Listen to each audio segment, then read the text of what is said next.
News room live में एक बार फिर आपका खैर मकदम है और अब बात करेंगे मुल्क शाम की। मशरिकी शाम से दाइश का मुकम्मल सफाया कर दिया गया है। अमेरिका की इमदाद याफ्ता एसडीएफ ने फतह का दावा किया है और इस सिलसिले में गुज़श्ता 4 बरसों से एसडीएफ लगातार दहशतगर्दी का सफाया कर रही है शाम में।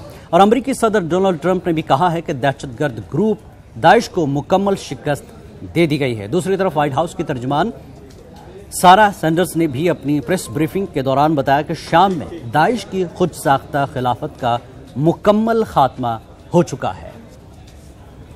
और इस पूरे मामले पर बात करते हैं आलमी उमूर के माहिर एयू आसिफ साहब हमारे साथ जुड़ चुके हैं। आसिफ साहब, जिस तरह से शाम में दहशतगर्दी का मुकम्मल सफाया हो गया है, एक और जंग शाम को लड़नी है कि बाज़ाबातकारी की, क्योंकि पूरा शाम तहस नहस हुआ है।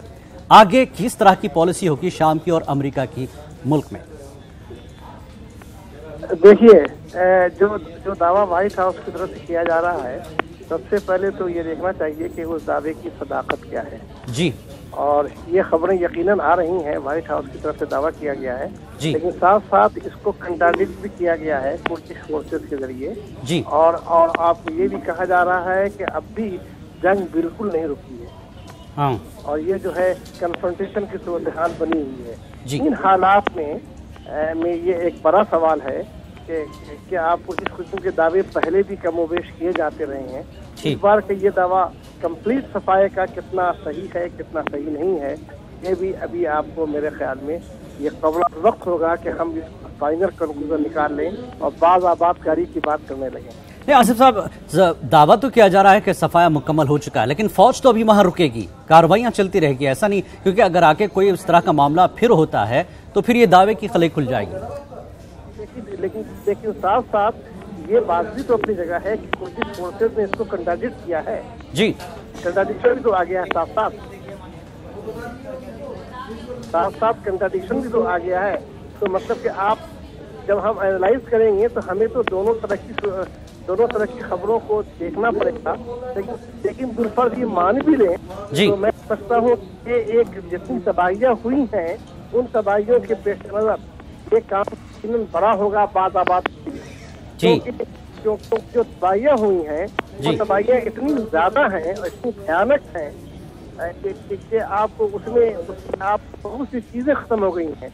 मिसाल के तौर पर हॉस्पिटल तो एक बहुत जरूरी चीज होती है।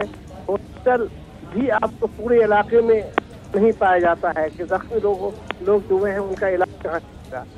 और इसी तरह से आप क्या आते हैं कि तालीम गाहें जो थी वो सब तबाह हो गई हैं।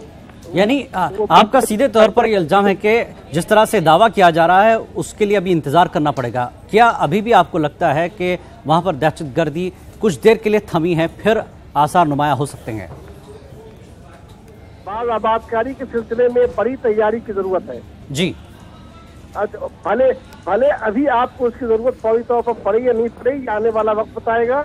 और आपको अगर पड़ेगी भी तो जब भी पड़ेगी तो उसके लिए पहले से तैयारी की जरूरत है, क्योंकि आपके पास तिब्बी इमदाद के लिए वैसी तैयारी नहीं है। बिल्कुल, आगे भी बहुत बड़ी तैयारी करनी है। और जिस तरह से आपने कहा कि क़ब्ल वक्त होगा, देखना होगा कि दहशतगर्दी कुछ वक्त के लिए रुकी है। अगर रुकी है तो आएंगा इसके आसार नजर आएंगे और इस दावे की खले खुल सकती है। बहुत बहुत शुक्रिया यूसुफ साहब इस मामले पर बात करने के लिए।